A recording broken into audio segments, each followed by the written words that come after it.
Hello, everybody. We're back with another episode of Three Men and an Anime. Huzzah! Hooray! This is Peter Bowman, and as always, I'm joined by my good friends and ghosts, Eric Carlson and Gav Leaf. How are you guys doing tonight? I mean, I'm doing a lot better than Gav. I am visited upon by Father Nurgle once Oh, again. God. Yeah, Yeah. we were going to record this last week, but I basically didn't sleep last Monday night and was borderline non-functional, and Gav was even sicker than he is this week. Yeah. Well, I mean, to be fair, it was probably about 50-50, but last week it was literal razor blades in my throat. Yep. Now it's just exhausted throat because coughing for a week is not fun. No, it sucks. It sucks wildly. But it does give you some impressive bass. How low can you go? How low can I go? Anywho, so we're covering my most recent series selection, HoriMiya, otherwise known as Hori-san to Miyamurakun. Yeah, so this is not an Eric show, at least not from outset. No. And yet, I think Eric actually enjoyed it, though I don't think you'd seek it out on your own. It was all right. I mean, here's the thing: I didn't want to claw out my eyes. I wasn't bored to tears. Mm-hmm. The characters are. It's just give me a fucking plot. So yeah, this is not an Eric show. If you do not like slice of life rom-coms, probably not for you, but it might be worth checking out just to see if it tickles your funny bone. Because it is funny. Just it is funny, and it's not hilarious. Not like, side-splitting all the time. Yeah, we're not like Norichio or anything like that. We're not talking Nichijou, no. No. Well, this is the thing. It's like, and I pointed this out when we were watching it. It's like, yes, it's funny, but it's very real. Yeah, it's like, very grounded. It doesn't overblow things. People react in relatively mature ways, even being high school teenagers. It's not face faults going off model, stress, whatever the cross thing is on the foreheads, blah, blah, blah. It's not all that bullshit. It's actual real reactions and people just ragging on each other for a laugh because they're friends. Yeah. It's legitimate. And the thing with it is you feel almost included in that circle. That's how they do it. It's not one giant robot throwing a galaxy at another giant robot. You're correct, Eric. It is not that sort of show. You were absolutely correct, Eric. Yes. But neither is there a principal German suplexing a goat. It was a deer. A goat would make no sense. There was a goat in the show, but the goat was not suplexed. There is a goat, yes. No, the goat was transport. No, the goat did get hit with a dragon screw leg whip. You're right, it did. Jesus Actually, Christ, no, it was a swinging neck breaker. She grabbed her by the head and spun. Right. God, Jesus Christ, that show's hilarious. Yeah. But we're talking about HoriMiya. We're talking about HoriMiya. HoriMiya is, at its core, sort of a... One of the big elements of the show that they touch on it later in the series is it's sort of a sliding doors series. In that there is an inciting incident that, had it gone the other way, everything would have been very different. And by an inciting incident, it's nothing like weird or insane or crazy. It's literally a dude found a kid on the street who'd fallen down and scraped his knee and walked him home, and took care of him and walked him home and was nice to him. Yeah. And that has changed. That one action changes everybody, an entire classroom, an entire class of students at a high school's lives and some of their families. Friend groups friend groups and friend dynamics change, relationships change, and which again is one of those things that can happen legitimately. Yeah.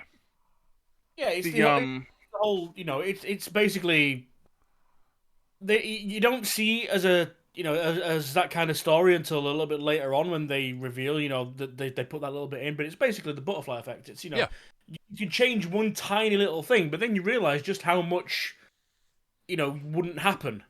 Yeah. Because of that one change. It's, I mean, basically, so the basic thing is our two primary protagonists, really, Hori and Miyamura. They are high school students. They're in the same class. Hori is sort of their particular class is sort of most popular girl. The particular subclass of the overall grade. The most popular on the grade is someone else, but Hori is very well liked by everybody. She's pretty, she's smart, she's hardworking, and genuinely seems like a nice person. Miyamura is the loner, sort of, everyone assumes he's an otaku. He's got long, sort of scraggly black hair, wears glasses, doesn't talk to anybody, stays by himself. There's zero chance these two are ever going to sort of interact with each other. Until the inciting incident. Right. Which really kind of reveals one of the central themes of the show, I guess, which is like everyone's got hidden depths. Yep. Almost nobody's exactly what you see on the surface. Yeah. Because when not HoriMiya, Miyamura. Thank you. Miyamura drops off Hori's little brother, which is the inciting incident. Mm-hmm. Like Miyamura is like, he's got his hair back, so you can see like the like half dozen piercings he's got. His sleeves are rolled up, so you can see the tattoos. You can't see the tattoos yet. Oh, you're right. You can't see the tattoos and he's not wearing his glasses. And he's not wearing his glasses because he doesn't actually need because he's wearing contacts. Yep. And is utterly unrecognizable. Right. Until she's like, "Well, thanks. What's your name?" We go to class. Well, he basically he says, "Yeah, no problem, Hori." And she's like, "Wait, how do you know my name? We're in the same class." What? Wait, what? Who? But what? It's Miyamura. Excuse me? But her little brother has become very fond of Miyamura because Miyamura's a nice guy. Yeah. If just a bit introverted and depressed. And they start hanging. Basically, he starts hanging. And Hori's at home alone, sort of, doing the housework and chores and taking care of her brother. Because her mom is works at a company as a salary woman. Her dad is off doing something as his job and is almost never home. So Hori's got to take care of everything, and which she apparently likes to do is the thing. Yeah, which is the other thing. Like Hori's like the pretty smart one who you would expect to be always out hanging out with her friends and doing like, I don't know, whatever kids do these days. But no, she's a homebody and enjoys basically being a homemaker. Like cleaning up, taking care of her little brother, like watches horror movies after he goes to bed, that kind of thing. Yep. Yeah. Well, this is the thing. It's like it doesn't go in, like with these two. It goes fairly in depth with them. With everyone else, essentially, you've got this like secret them inside their head that they have to learn to. Either they're worried that people they won't let out because they're worried that people won't accept it. And basically, like, realizing they don't have to be fake in front of everyone else. That's the basic gist of the entire show, is, bringing their real self forward rather than just this presentable, thing. Almost everyone is literally someone different, in their own minds or at home than they are at school. Yeah. I mean, shocked? Yeah, no, but like that's true. It's true in real life, but it's not one of those things you see all the time in anime or in film in general. Honestly, you see it for like a couple of characters sometimes, but not like basically everybody. There's no super earnest, oh my god, he's like this all the time, fucking shonen hero type. The type closest like is Toru, and the thing is that nobody realizes that his family's really fucking rich. Like, he just seems like a normal dude, and it's like, no, like, I mean, and he basically is. He's pretty much the most, like, the least different at home or away from everybody else than anybody else. Like, he tries to hide his crush on Hori badly. Yeah, and pretty much everyone just is like, yep, he's got it bad. Everyone. Miyamura's got notices, like, hi, dude. Guess we're friends now. And like Tor asks him, so are you and me, you're a Hori thing? He's like, Miyamura's like, no. Like, what? Why would you say that? Like I hang out at her house, and I think she tolerates me, but like, I maybe we're friends. Maybe I like to think we're friends. But no, she doesn't like me that way. Don't be absurd. I'm some rando loser. He's got self-confidence issues for a long. He's got some issues going on. No, Miyamura is again. He's a good, likable guy. He's an introvert. He's got self-confidence issues, and he pretty much has a pretty clear case of depression that he's dealing with. Yeah.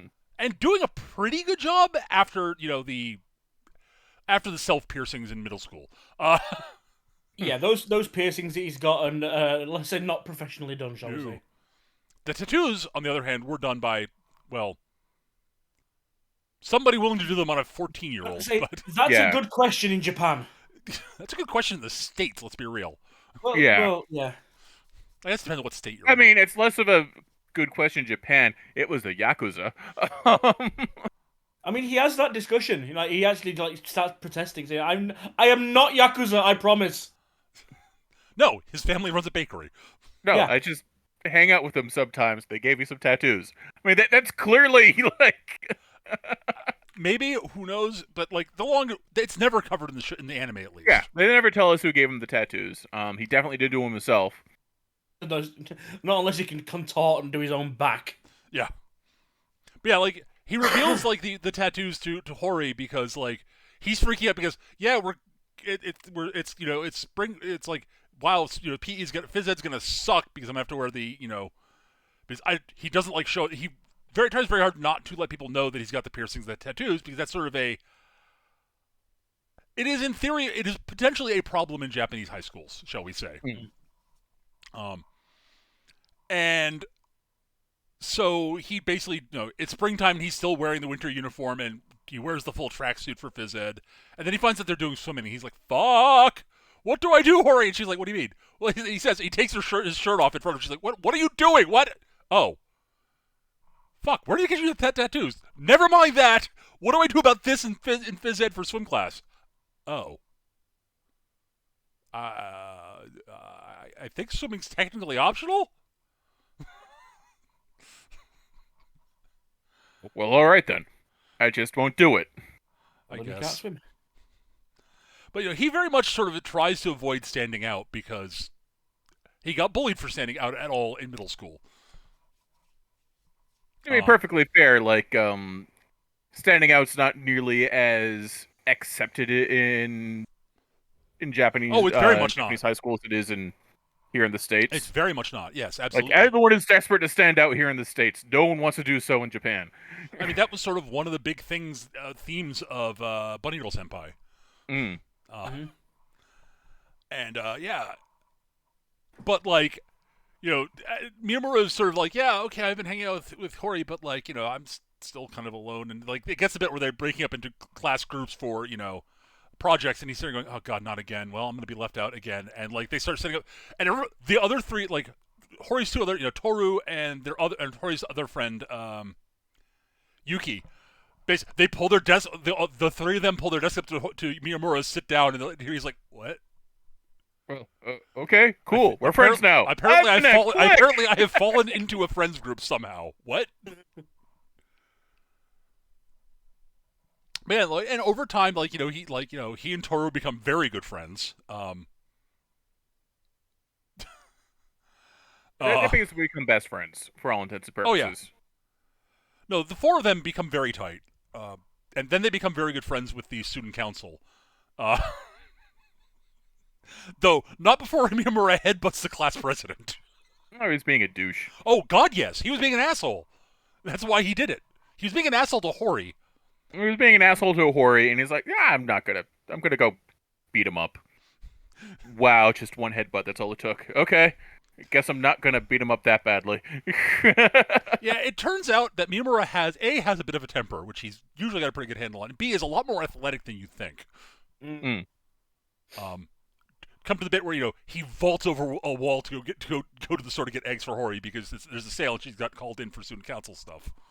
I mean, I'm going to be honest. I am not surprised that A, he can fight, and B, is more athletic than he looks. he got picked on in middle school. That means he knows how to take a beating, give a beating, and run the fuck away when he's not going to win that Oh, yeah, fight. sure. But again, it's one of those things that, he's the loser otaku. Clearly, he's not, what? Yeah. The best part is he lands right in front of Yuki, and she has no idea who it is because he's taking his glasses off, his jacket off. And she's like, who the fuck is this hot dude? What? He goes to our school? Huh? Yeah, it turns out he's kind of Bishonen. When he's actually, like, doing Bishy anything as with his... fuck. Yeah. Yeah, he is. He's not described as, like, hot. He's described as pretty. Like, constantly. He's basically, put it this way: if he was any like thinner, he'd be out of fucking Lelouch. Mm. Oh yeah, absolutely. It's very much the style of all the characters here. They're very much sort of Clamp light. Yeah. I like their designs better than most of Clamp's, but yeah. Well, like Clamp is very stylized. I should say they're less stylized than Clamp. That's a better way to put it. Yeah. They have a very manhwa sort of feel to them to a certain degree too. Actually. I like the art style, at least it's different than the manga. Looks a little bit different than the anime from what I've seen, but there is a little bit of same face, different hair going on. A little bit, but not too bad. There are a couple of characters that's definitely the case for. I'd say you're accurate. Yeah. It's entirely accurate. But like most of the female characters, very much not so. Yeah. The female characters all have their own sort of thing, but yeah, apart from Miyamura, I've got a sneaking suspicion you could swap the hair on all of them and they'd basically be the same. I would definitely say not the case with Shu, the green-haired kid. I don't know. I think that's his expression.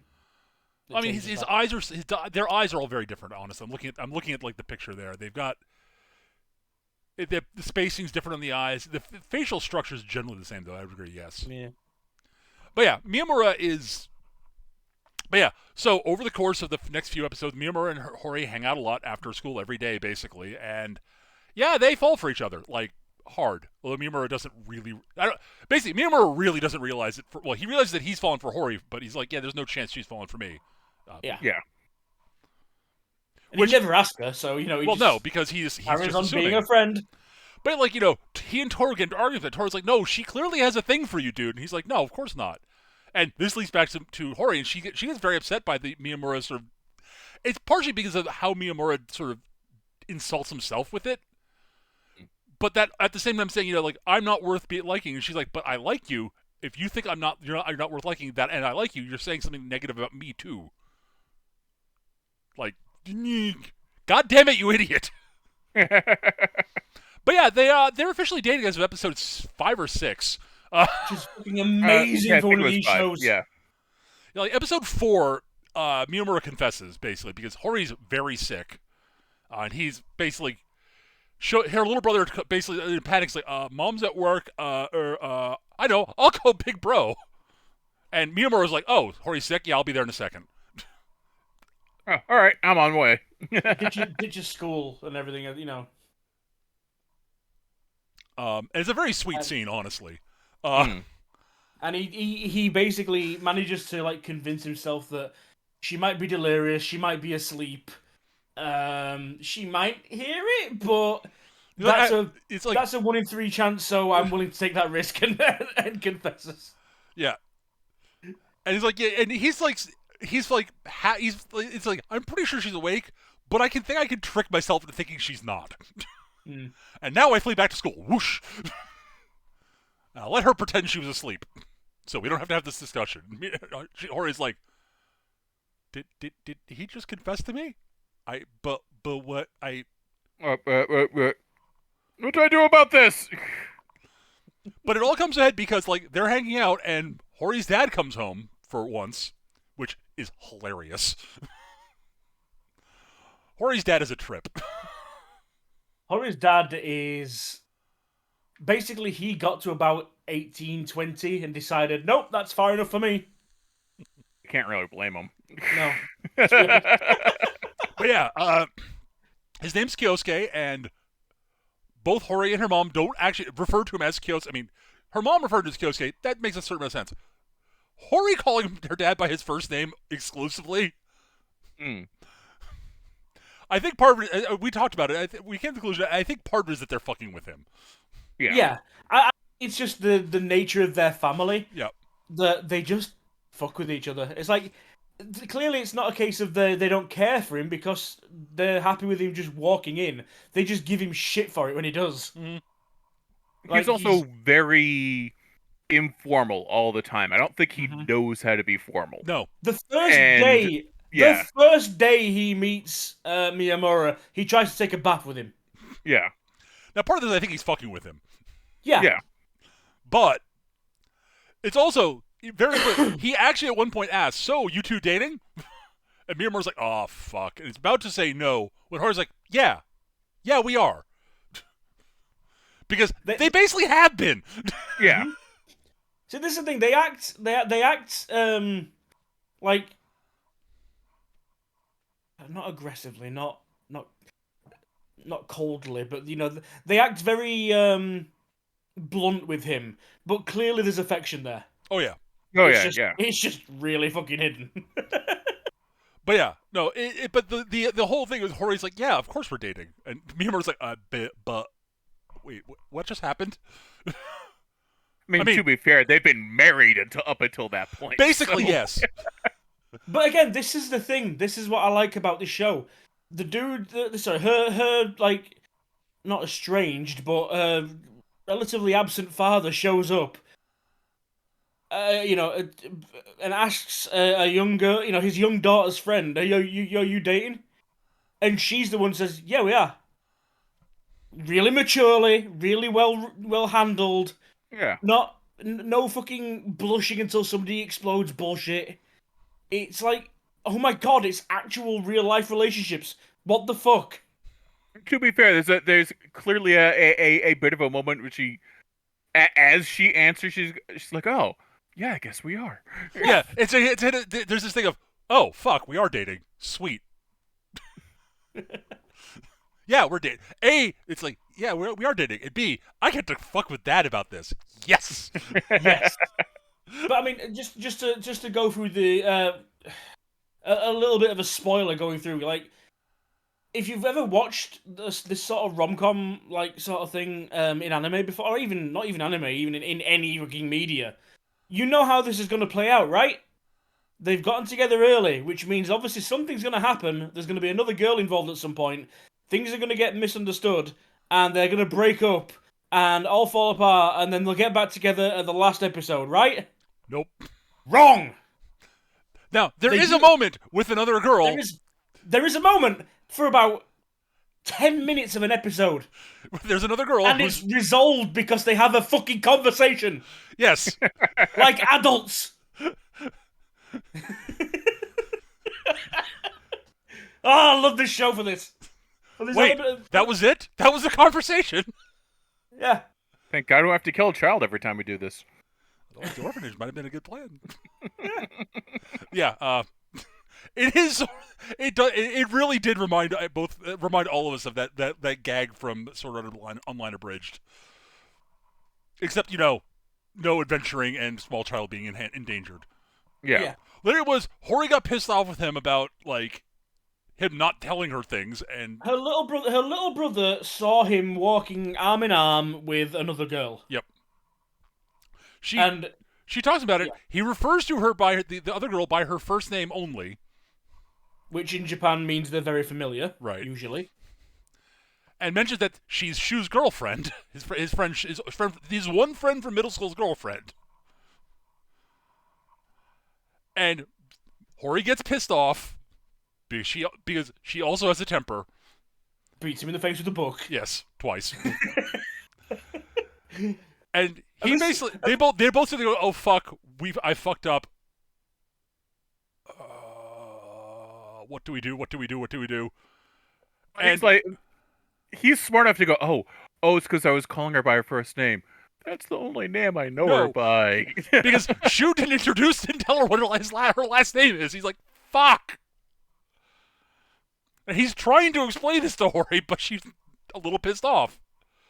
So they meet up. She goes by their place eventually, and they both apologize to each other because they're both like, "Yeah, I was kind of an ass." And he's like, "Okay, look, I'm sorry about like saying her name over." And she's like, "Wait, And he basically, sorry, not Chica, Shu's girlfriend. She's like, wait a minute, Miyamura? Yeah. Do you know her last name? No. Oh fuck. See, this is the best part of it though. It's like the reason like they get to that point, and the reason that Hori realized she was in the wrong for going off, is because he explains. She hits him in the face with a couple of books first off. Yeah. And then he's like, "I wasn't. What do you mean? Oh, you mean she twisted her ankle?" And he goes back and like, "Yeah, she twisted her ankle, and then Shu was trying to be all heroic and help her out, and the dumb fucker twisted his ankle too. So I ended up having to like brace them both. That's why we're walking down the street." And Hori's like, as usual, she's got it completely wrong. Is embarrassed, runs off. Yep. Miyamura. Sorry, it's not Shu, it's Shindo, by the way. Shindo, Yeah. sorry. I got it wrong too. So Miyamura. The reason he goes back there, he goes to her house. Well, initially, one of the instigation to go back to her house and end up resolving all this is because he takes her books back to her. Yep. It's like, "Hi, here's your weapons." Yeah, Hori, you're probably gonna need these for class tomorrow. She's like, yeah, I know, I was dumb. So let's have a mature conversation. Let's talk about this. I'm sorry. Wait, this is just all colossal misunderstanding, wasn't it? Yes, it was. We both fucked up. Yes, we did. God damn it. Because part of the problem is that she had no idea that Shindo had a girlfriend, because Miyamura had to basically refuse to show her the text from Shindo about this, because his relationship with Shindo is weird. Like, they're very clearly friends, but They're very clearly friends. They're very clearly close. They're very clearly the kind of friends that send each other bullshit in text all the time, yeah. But and are just weird at each other. Yeah, Shindo is the kind of friend that you don't let near your other friends. For the most part. I don't know what you're talking about. I've never had a friend like that. Oh, I am the friend like that. Well, I mean, there's an episode where he won a truckload of free candy. Unfortunately, his girlfriend ate all the good shit, so he's pawning the rest of it off on his other friends, like Miyamura and Hori. Clay flavored candy. Clay flavored, yes. I mean, I can see it is the weird thing. I can see someone making that. I can see it as trick candy. Like Well, it falls in that sort of category of stuff like Bean Boozled does. Yeah. But it's like, what? Cheese flavored candy. What? Now I'd try Cheese flavored is weird, yes. I'd try cheese candy. Because I'd try fucking clay. It's yeah. So, yeah, but so, because Hori and Miyamura become close and eventually start dating, Toru is kind of heartbroken, but he's also he's like, yeah, like, she likes you, dude, and, like, you're both my friends. I want you to be happy. Like, stop freaking out, Miyamura. Please. I'll get over it eventually. And if he opened his damn eyes, he wouldn't have a problem in the first place. He gets over it eventually. And basically, by the end of the series, like, he and Floppy hands. I can't remember her name. Yeah, Yuki. He and Yuki are basically an item. Yeah, they're basically at the where Miyamura and Hori were, like, at their beginning of the series. They're not officially dating, but they're dating. Except that for everyone, according to everybody else in the school, they are, because they were lying about it, because God. Because they're idiots. Yes. Well, because Yuki's a fucking idiot. And it's demonstrably like, it's one of her. It's her big sort of personality problem that she has, is that she can't ask for the things she genuinely wants. Like, it's a thing that it's an issue she has. Like, they even like, it's almost like, I wouldn't say it's a pity mechanic, but it's kind of like she'll step back and let everyone else take what they want first before she gets her share. And her sister calls her out and it says, "You only do this so that then you get to complain that you don't get, you get overlooked and you don't get what you want, and you have to keep working hard and trying because you never seem to get what you want, when really you could just fucking take it." Like, it goes back to a scene when they were kids, like, mom's taking her and her sister out shopping. They come out of a store and the sister's got a couple of new hair clips in her hair. And then all of a sudden Yuki starts kicking off that she wanted one and her mom's like, I offered to buy you one in the store, you didn't want one then.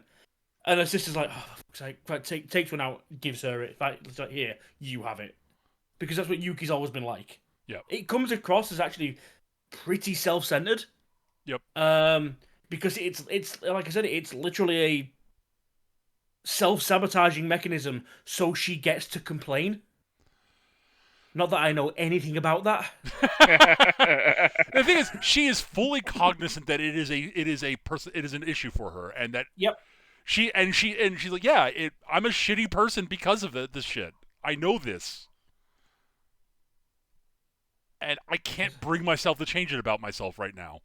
Like I said, I wouldn't get so pissed off if it wasn't describing me fucking perfectly. I have this exact same issue. It's always been the same. Yeah. I get in my own way and then bitch about it. But you know, Toru being being the awesome dude he is, honestly, kind of figures it out and realizes that, hey, yeah, he actually does like Yuki, despite all of this, and it's like, yeah, okay, she's not going to ask, like, I want this to continue, I want to be dating her, but I can't, she's not going to tell me the truth about this right now. That's fine. We'll work through this slowly. Eventually, yes, we'll keep, quote, pretending, end quote, to be dating.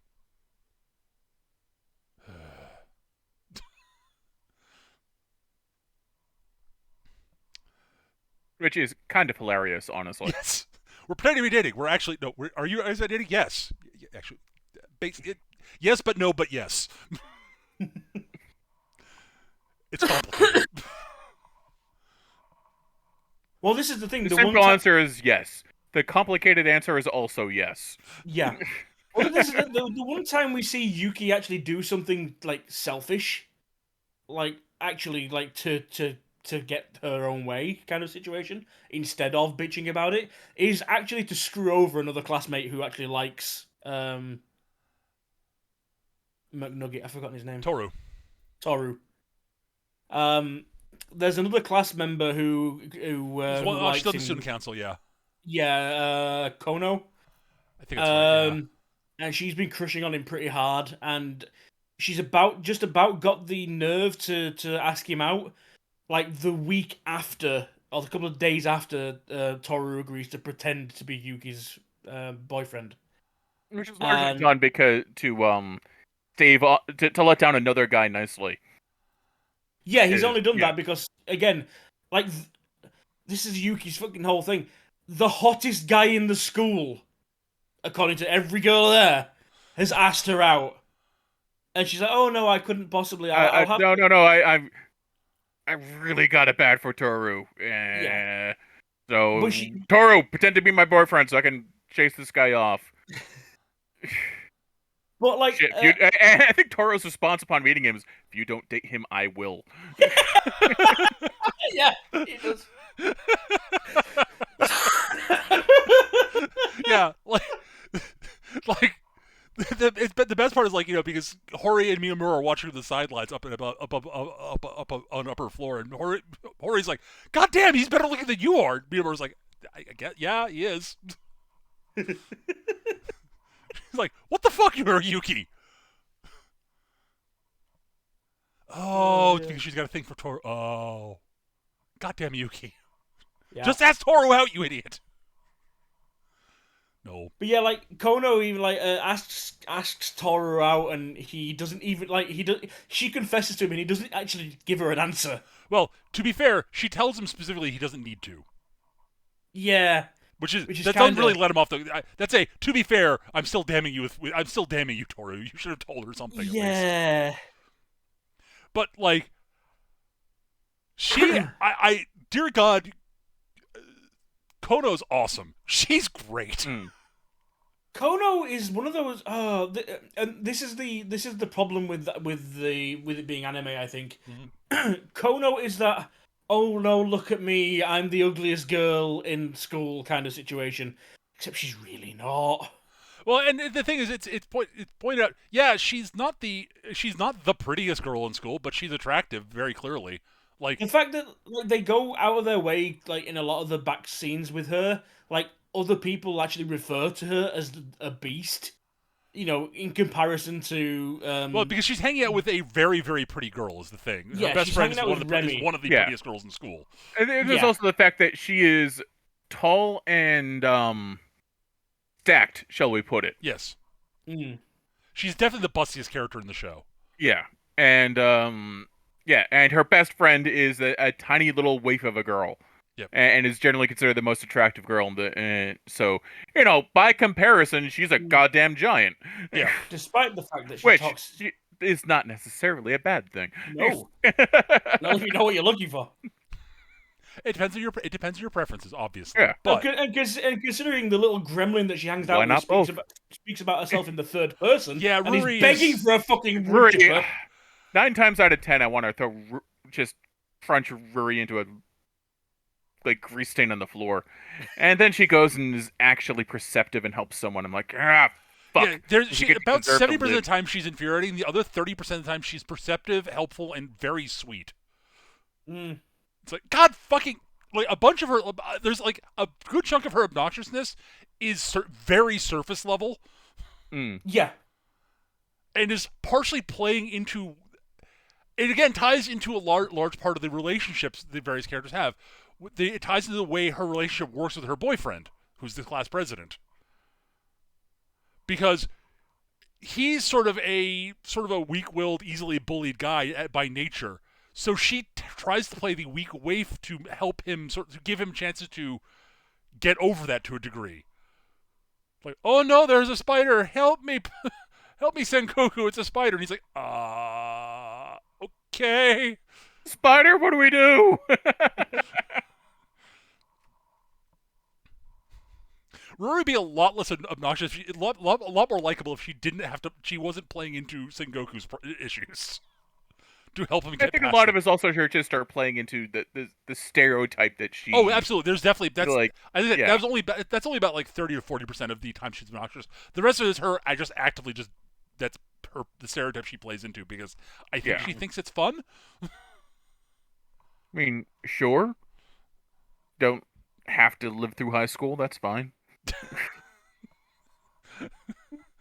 Nobody else seems to want to shove her into a wood chipper. So, well, no, Miyamura does briefly, I think.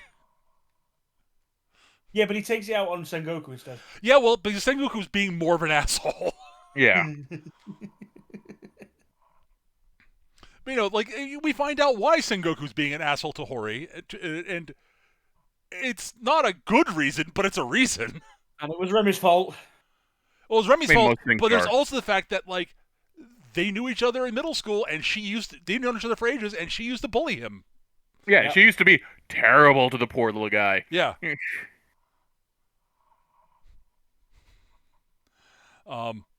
Yeah, Hori was kind of a jerk in middle school, turns Yeah. out. And she's gotten better. No, a large part of the show is like seeing how like interacting with each other's friends, and basically, if you try to be a good person to other people, it helps them become better people to a large degree sometimes. In fact, in this show, it does. It doesn't always work in real life, but Yeah. Personal growth can be yours. for the little cost of don't be an asshole. I like being an asshole. Like the other thing I like about it is a large part of it is it's not about being nice. It's in the show. It's about being kind to people, which are not the Yeah. same thing. Yeah. They're very different things. Yes. Because there's a lot, like Hori is not nice. No. She is kind.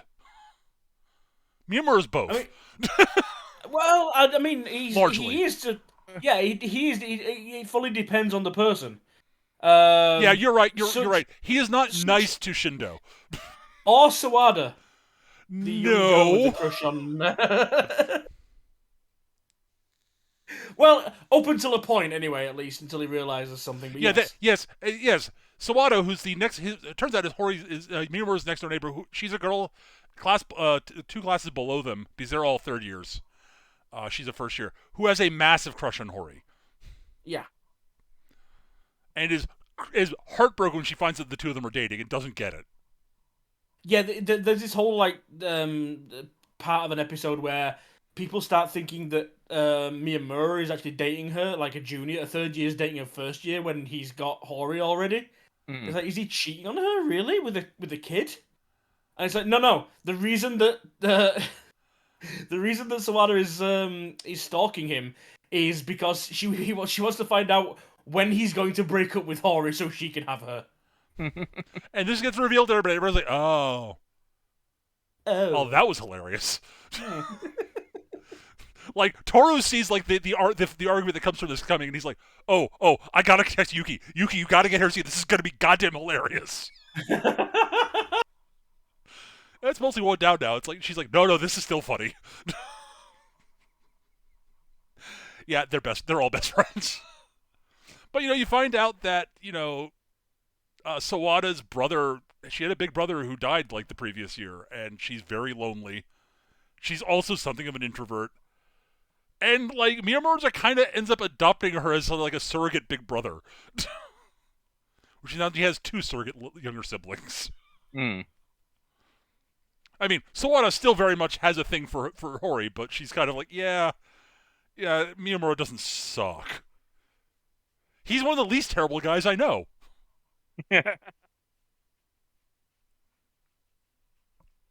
Like she shows up later with Miyamura, sort of trying to get her to be able to at least talk to guys. Like, I know you're into girls, but you got to be able to like interact with the other half of the population.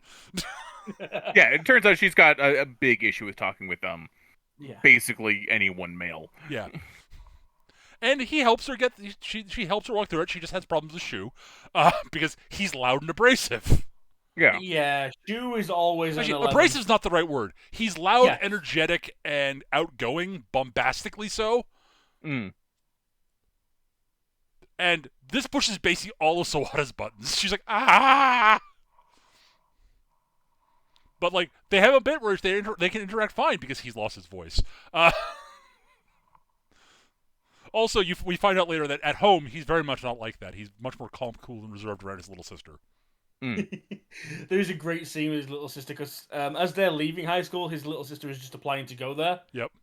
And she finally sees Shu at school. Yeah. And she deadpans like, what the fuck? Who's this? He looks like my big brother. But that's not my big brother. He's not like that. What? Like, it goes to them like walking home and like they're stood at traffic and it's like, we'll discuss this when we get home.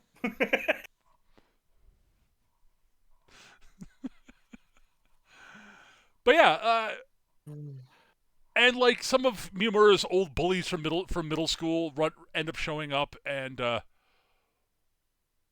they gotta get their asses kicked by Hori. Hori destroys them because they're picking on Miyamura, and like while Miyamura could probably kick their asses on his own, he's sort of falling into old habits because they're pushing all his buttons, and Hori's like, oh no, no, are you guys done? No, I asked, are you done?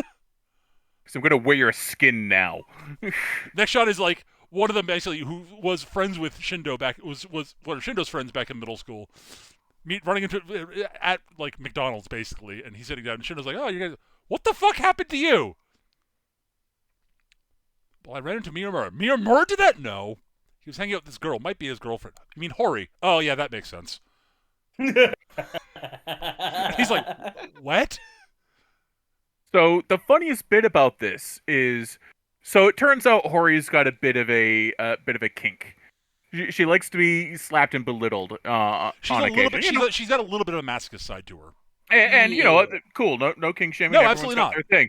And Miyamura, to his credit, is good giving in game despite being clearly uncomfortable with it. Yeah, it is legitimately the most uncomfortable moments in the show, but it's done really fucking well. Yeah. Yeah.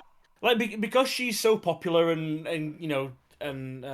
people listen to her and she gets her own way the majority of the times, and when she's at home she's always in charge because her mom's off working and she's looking after her brother and talking shit to her dad. Like, she gets turned on when somebody turns around and it's also very much it doesn't work with most other people. It's Miyamura specifically. Yeah, it's Miyamura because it's so not him normally. Yeah. But what it leads to though is like these little situations where people see it out of the corner of their eye, and they're all like, there's like rumors going around school that he beats her.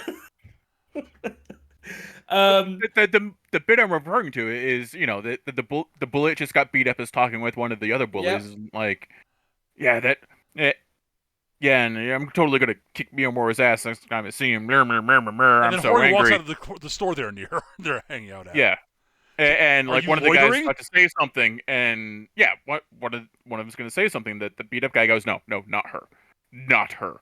She will destroy us. No. She walks up. They're like, is that Miyamura? And he gives her like a little tap on the face, and they're like, And like drags her "Shit," off. and drags her off, and they're like, shit. When did Miyamura become such a fucking monster? He takes that from him. She beat all her asses, and she oh shit. Oh dear. Okay, we not fuck with him. But the best part about all of that is the one of them, the main one of the group, the only one who's named actually. I'm sorry, I'm just remembering the best line that came out of this whole segment. If you ever leave me, it better be for a girl. Oh yeah, that. So Tanahara specifically, basically he very much like he's the one who's Shindo's friend.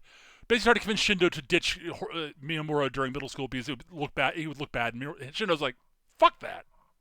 He's my friend. I don't care if other people think less of me because I hang out with him. I hang out with you." Yeah.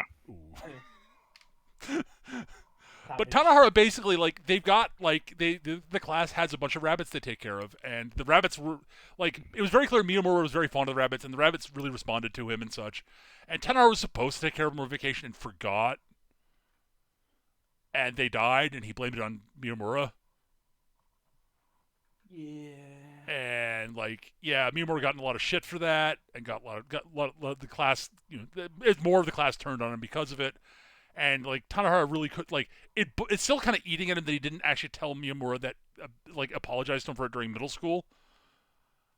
But there's this very clear moment that you realize that Tanahara kind of is like, shit, do I have a thing for him?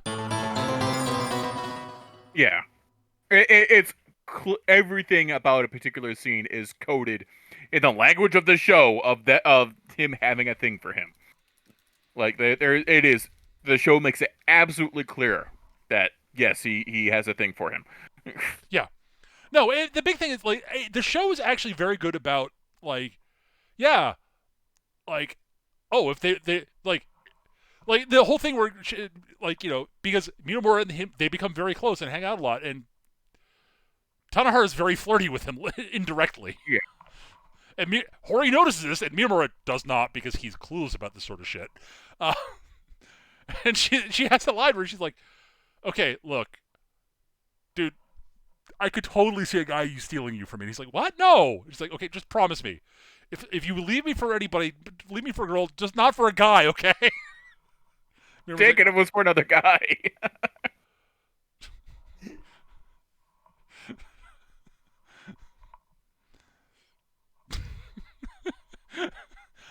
But the thing is, the show's generally, like, there are moments where everyone's convinced that Miyamura and Toru were going to be going out. Like, and, like, the cool thing about it, I kind of liked about it, is all the students were like, oh, that's cool.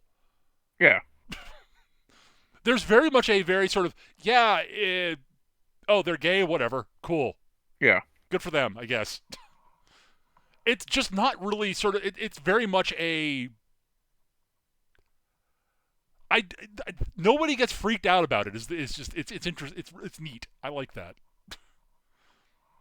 But yeah, it's the implication I get from the show is honestly Miyamura's probably bi. That's sort of the implication I get from it, but that's just my sort of take. It's never stated outright, obviously. I mean, again, there's that line where Toru basically says, if you're not going to date him, Hori, if you're not going to, not Hori, why am my brain not working? Yuki, if you're not going to ask it out, I will.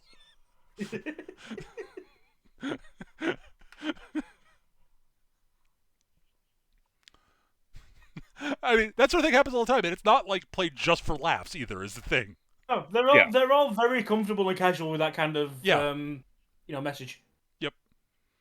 And so this is one of those rare romance stories where they are officially dating early in the series. They don't break up. If anything, their relationship just gets better over the course of the show. Things come up, their relationship is like a little stressed. They talk shit out, and their relationship improves. It's like, wait, what? That can happen in anime? Actual mature conversations. Good Lord, more of this, please.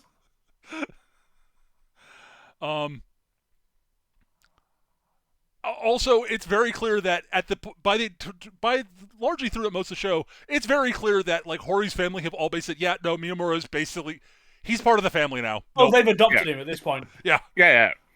Like at this point, if Hori decided to leave, if there is a horrible breakup, they will kick her out and invite him to stay. Yeah. I mean, it's very clear they basically, they're basically married at this point. Yeah, we know. Yeah. Like basically, when they realize that, like, oh yeah, it's we're going to be graduating in like a month. What the fuck are we going to do? Well, I'd like to keep spending time with you. Yeah, me too. Hey, you want to get hitched at some point? Yeah. All right, cool. When they get the first place, they're definitely either taking her little brother or her dad with her. Or they're going to visit a lot. Oh yeah. But I mean, this is the thing. It's like we even were speaking about it at the end. It's like we know where this is going. Yeah. Like Miyamura's going to take over the family bakery. Yep. He's got a job. He's set for life. They don't have to worry about money or anything like that. He doesn't have to. He does something he likes doing. He doesn't have to worry about becoming a salaryman. I mean, he's still going to be working long hours because it's a fucking bakery. Well, yeah, of course, but it's not like slaving for somebody else sort of situation. Also, it's also bakeries tend to be get up really fucking early and come home at a semi-reasonable hour. Yeah. While Hori gets to use her incredible brain because she's basically top of the class and be whatever she wants to be, basically. Which maybe just stays at home and takes care of the kids if they have kids. Yep. Because that may be what she wants to do. Mm-hmm. But she has the freedom to decide what she wants to do, and they're both very cool with that. It's like, neat. But yeah, like the impression I get is Hori's probably going to go to college, and Miyamura's probably going to start working at the bakery because his grades suck. Miyamura's not the best, not the brightest guy. No, but they'll end up with a breadwinner and a bread not baker. A good student. He's not stupid. He's just not a good student. Is the thing. And also, he knows very much. He doesn't have to go to college. He's gonna take over the family bakery. Is his plan. I mean, that's Yeah, I've got a career path. I don't need to go to college. Like, here, have a cake I just baked. Oh, this is really good. Yes. Yeah. Yes, I'm good at this. He's good at teaching people how to bake also, it turns out. Although it takes Yuki a little while. Honestly, the scene with the muffins is like one of my favorite things in the show. Yeah. Where the burnt muffins, and she's like all depressed about it. She wanted to make things for Toru, and like Toru comes and says, "Wow, those look like crap." Yeah, you don't have to be shitty about it. You don't have to tell me. I know. He grabs one and starts eating it. She's like, he's like, "Oh, did you make these?" Yeah, grabs one, eats it. Wow, these really are garbage. Eats another one. Yep. So next time you make them, bring me some. I want more. Yeah. What? You're my friend. I'm totally gonna support. If this is your new hobby, I'm totally gonna help you. I'm totally gonna support you in it. And I know you'll get better. You're not an idiot. Well, not that type. Not an idiot of that kind. You are an idiot, but everyone gets better eventually, in theory. Let's see if you can prove that wrong, because they're like that. Also, at this point, he doesn't know that Miyamura is teaching her. So yeah. But he teaches both her and Hori how to bake. Like.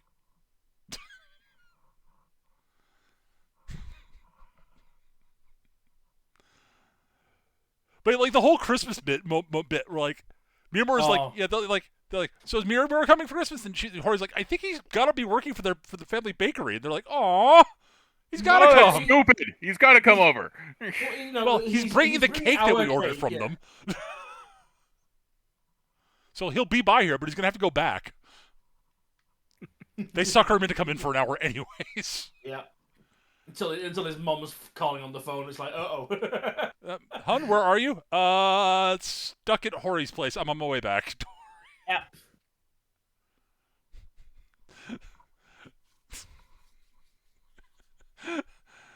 But yeah, it's largely just a series of watching characters interact with each other and how their relationships change because they are being thrown together with new people.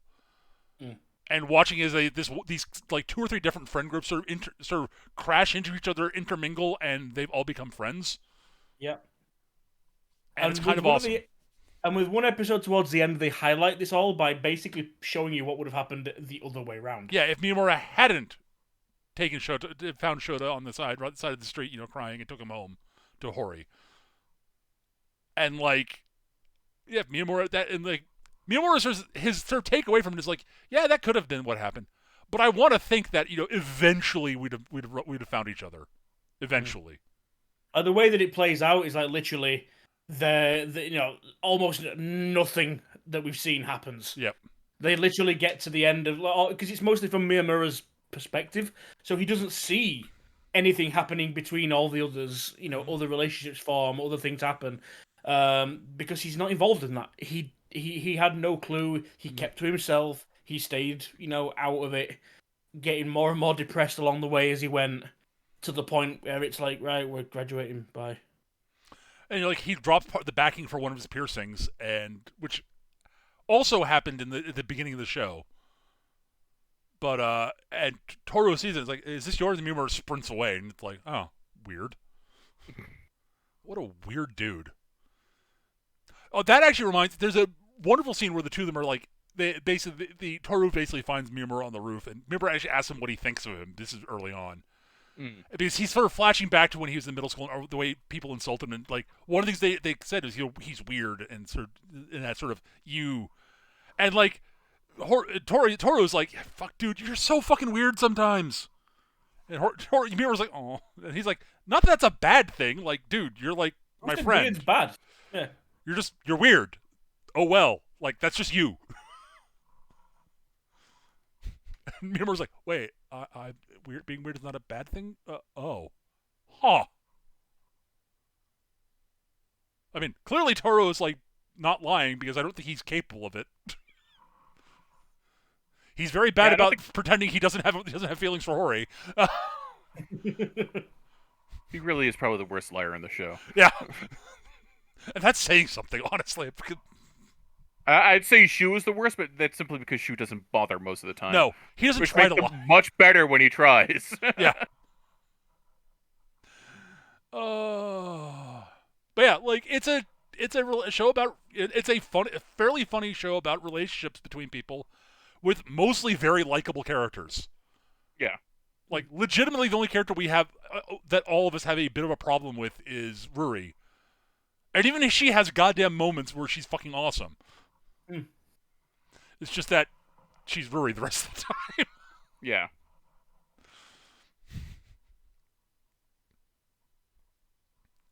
And, she's Kono's friends with her, so there's got to be something redeemable about her. Yeah, there's got to be something redeemable there.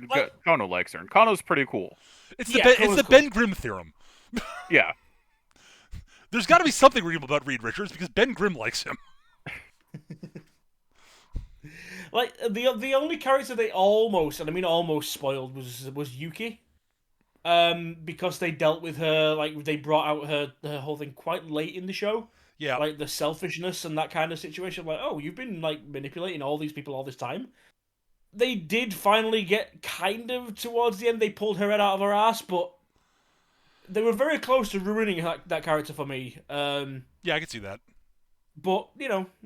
I agree with you. I think it would have been better if they dealt with it a little bit earlier. Have a grow through it rather than, hi, I'm a horrible person. Yeah. Pity me. I wish they'd done more with Shu, because he's hilarious. Yeah. Yeah, the few times Shu does something, because he's very much a tertiary character. Yeah. I think you mentioned that he does do a lot more in the... From what I've read, he's much more central in the manga. But that's because they have just more time to do stuff, so, Yeah. Apparently, there is actually a live action version of this. There's as there's a well, live action version of it, and there's also there was an OVA series of it at one point. Huh. Go figure. I could totally see this being a live action series like that. This one shows like, yeah, that makes sense. Yeah. Yeah. Let's see. Is the writing as sharp as it is in the show? Yeah, then it'll be fine. Yeah. The show doesn't really do much of anything that requires it to be animated. No. Yeah, I think that's probably my biggest problem with it. No, Honestly, I can totally understand why you feel that way, Eric. Like, I get it. Like, it's not badly animated, is the thing. No, it's not badly animated at all. It's not Kyoto Annie. Like, no. If you're gonna watch it, I'm gonna be honest here.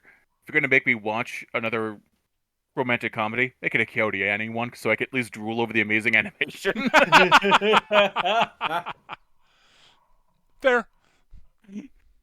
I just happened to I watched this one on a lark and really enjoyed it and figured we should do it at some point. And it was good. I enjoyed it. I probably would not have enjoyed it if I wasn't watching with you guys. Fair it's enough. Very much a show that it's very much just like the show that I would watch with friends, but would not enjoy nearly so much on its own. But yeah. So yeah. Long story short, though, Hori's fucking awesome. I love her to death. The majority of the characters are even the fucking like the minor characters, even fucking like we mentioned earlier, the Sawada.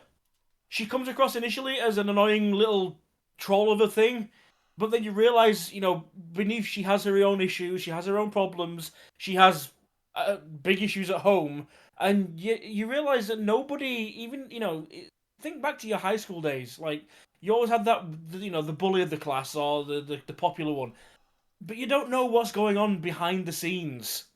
It's very much an allegory for, what you see on all these fucking positive thinking memes that pop up all over the place. You don't know what's going on in somebody else's life. Yep. And everyone is fighting a battle.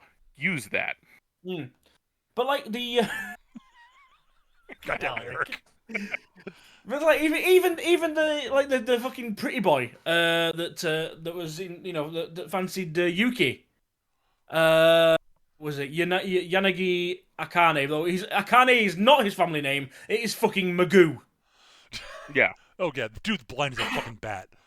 Like, literally, he's trying to talk to the group without his glasses on, and he's like, even though they've got he can't even discern fucking colours. He's talking to 5 people with different hairstyles, and he starts talking to a lamppost at one point. It was something like that. It's that or a statue or something. I forget. Yeah, dude's blind as a bat. But this is the thing. He's the super pretty, popular guy that everyone swoons over. And he's probably one of the nicest dudes in the school. The thing is, but the thing is that he doesn't really have that many friends, is the thing. Because he looks unapproachable, because he's literally model level hot. Yeah. Yeah. Like, legitimately, his only friend is Ruri. Before she basically like, oh, wait, you don't have any other fuck that noise. I'm introducing you to everybody else, because they're all nice and you'll like them. Yeah. And it turns out he's extremely shy and polite and doesn't like talking. Like they realize, referring to anybody. You always talk complete formal Japanese. What the hell, dude? What? Dude, call me by my name. Okay, Mister. No, my name. Call me by my name. Okay, Toru. See, there, that wasn't that hard. You can do it. Oh my God, he's freaking out. Person called me by my name. Yes. The funniest part about that is that there's a brief moment where Miyamura is very jealous of him. He's kind of worried that, wait, it's the new shy, awkward guy in the group. That's my role. He's gonna take them away from him. He's like, no, I'm not gonna take them away from you. It's fuck you, dude. And immediately they become friends in the model of him and Shinto. Oh dear. Where they argue all the time. Yes. See, I grew taller. I'm as tall as you are now. No, I'm still taller than you. Shut up. Which one of us looks taller? You two are idiots.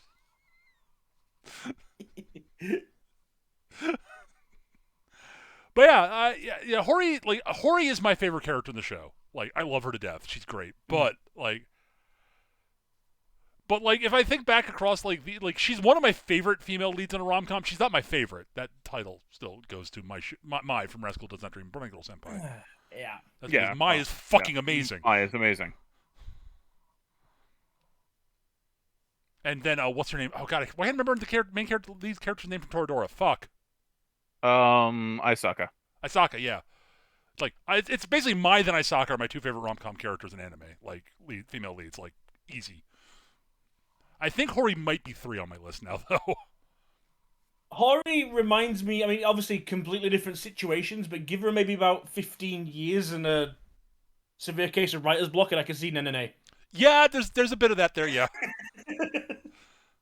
She puts up with no shit whatsoever. Absolutely zero.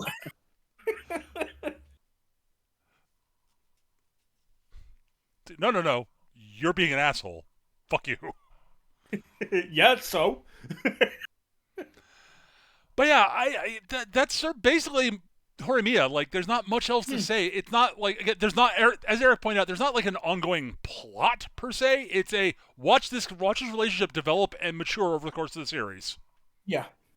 And if that's not your cup of tea, it might not be your type of show, but it's a character study. Yeah. It's real life. It's probably the most real to life anime that I've watched. Like, which is weird to say. It's like, if you're a fan of anime and you watch anime for certain reasons, you're probably not going to see a lot of this. Like we just said there's a reason this is a live action version as well, and it's probably very good. It could quite easily be live action. Genre that is like this. Like, people like anime like this, and it's just, and yeah, it's a genre that people really enjoy and they really like, and cool, awesome, good for you guys. Yeah, I do get what you mean. It's wasting the medium, kinda. I mean,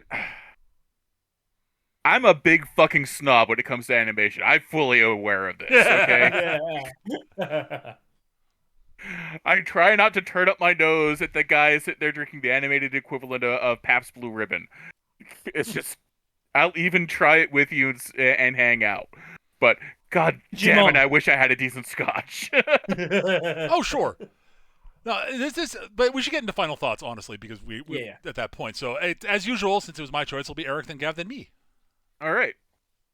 So, final thoughts. This is a well-written show. The characters are all they're all good. I like all of the characters. The animation does the job. It's more than workmanship than worksman's level. It's solid. It's solid. But it is not my genre of show, and it's doesn't quite like push past over that sort of genre hurdle for me. Fair enough. And there's always something that jumps that hurdle for you.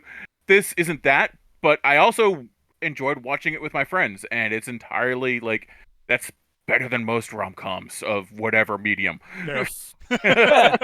It's almost like that's the theme of the show. Yeah. I do also like just that the overall theme is very much like everyone has hidden depths, and there's nothing wrong with like exploring those and getting to know people on a deeper level, and that's a good theme. I like that theme. Yep. As much as I'd rather just sit in my room and watch cartoons all day, but but it's got a good theme. It's got good characters. The animation's solid. It's just not my cup of tea. Right. Like, and that's basically what I got to say about it. Yep. I mean, I think we knew going in this was not an Eric show. Oh yeah. I mean, it's not typically the sort of show that I would pick out to watch if I was by myself either. But I'm not as averse to watching this kind of thing. It's more just when I'm in the mood to watch anime, I want to watch something stupid, over the top, and ridiculous. Mm-hmm. But yeah, this is very grounded and down to earth. The setting does very much remind me of Nishijo, but without the absurdist comedy. It's like Nishijo written straight, basically. It's that very much grounded within the high school classroom kind of situation. That's where the hub is. That's where everyone gets to interact. You still see Hori and Miyamura outside of that a lot more than you do the others, though they do pop up from time to time. But yeah, the core of this show, it's the characters and the interaction between them all.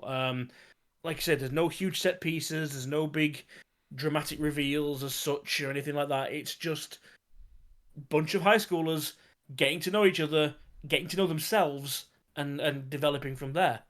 And like I say, it does show you at the end the difference of what happens if you stick to yourself and do fuck all. And I'm feeling very called out right now. But yeah, I mean that's that. I'm going to keep it short because my voice is now starting to shred. But right. Yeah, it's a good show. If you've got the patience for the rom-com, if you've got the patience for a good story told well, without any of the extravagances, then yeah, I'd recommend it. I really enjoyed the show. Unsurprisingly, I'm the one who recommended it. You know, it's my choice. I try not to choose shows I don't like. I would agree. I basically expected it to not be Eric's complete cup of tea, but I also expected him to enjoy it about as much as he did. Actually, it was my sort of gut feeling. I figured he'd like the overall messaging and he'd like the characters. It's not Kuroko. Yeah. Honestly, the other thing about it, I really like. While the animation's not like supremely great, it's solid. The camera work is very good. Yes. Yes, the direction in the show is solid. Yeah, the direction is very good. The voice acting, like we watched the English dub, and yes. the dub was solid. It was very good. Was not the best. I think I've watched. I now watched both. I will say I definitely prefer Hori's Japanese voice actress. The job she does with the character. From what I remember looking things up, I don't think a lot of the voice actors that were in this are top tier. For a lot of this is like their first lead role, that kind of thing. Right. They've done a lot of stuff and background characters and additional voices, but this was like their first big lead. Which is cool. I will say Hori's English voice actor definitely made me think she was closer to like 25. But yeah. Sure. But you know, they did a good job overall. I think the translation was well handled. I have seen people complaining about the dub translation because they dared to change Japanese slang into into Western slang. I mean, that's just part of dubbing. It's part of translation. It's part of doing a good job at translating. Yes. Yeah. But I've seen people complaining about it. I'm like, the fuck. It's how dare they use the term sus? Right, like, oh my god, I hate you. You do realize Japanese teenagers use that too, right? I have watched them playing Among Us. They use the term. Fuck. We're not the only ones that steal their words. You don't get to say shit like otaku and weeb, but they're not allowed to say sus. Yeah. Anywho. And as I said, I really like I really like both Hori and Miyamura. I think they're both great characters. Like I like the whole cast, but I think that this is one of those shows that has a very, very strong lead couple, that are just both interesting, likable characters. Again, like I don't want to compare it to the two best rom-coms I've seen in anime, being Toradora and But Restless Not Dream Bunny Girl Senpai. Which do manage to jump that genre hurdle I was talking about for me. Yeah. But yeah, like it's not. They're not that good. It's not that good, but it's damn good. I really do recommend checking it out. And yeah, it's a good show. It's fun. Yeah, check it out. So that's gonna do it for this episode. As I said, it was gonna be a short one. We did not cover all of the characters, but there are a lot of characters in the show. There are a lot of characters. A lot of them don't have a lot of screen time. Yeah. We covered most of the primary cast. Yep. Yeah. So, yeah, that's going to do it for this week. Eric, you've got the next series selection. Have you decided yet?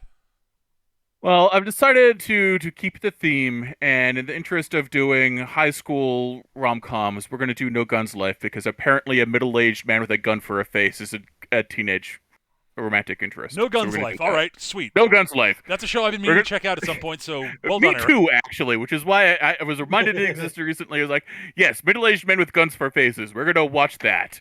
All right, I'm down. All right. So that's going to do it for this week, folks. Thank you this time, folks. Thank you so much for watching. If you're watching us YouTube, thank you for listening. If you enjoyed it, hit like, subscribe, comment, etc. Feed the algorithm. Like, please, it's helpful.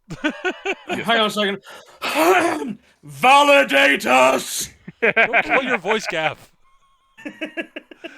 That's it for this week, though, guys. Thank you so much for watching. We'll see you guys next time. Bye-bye. Bye. Bye-bye.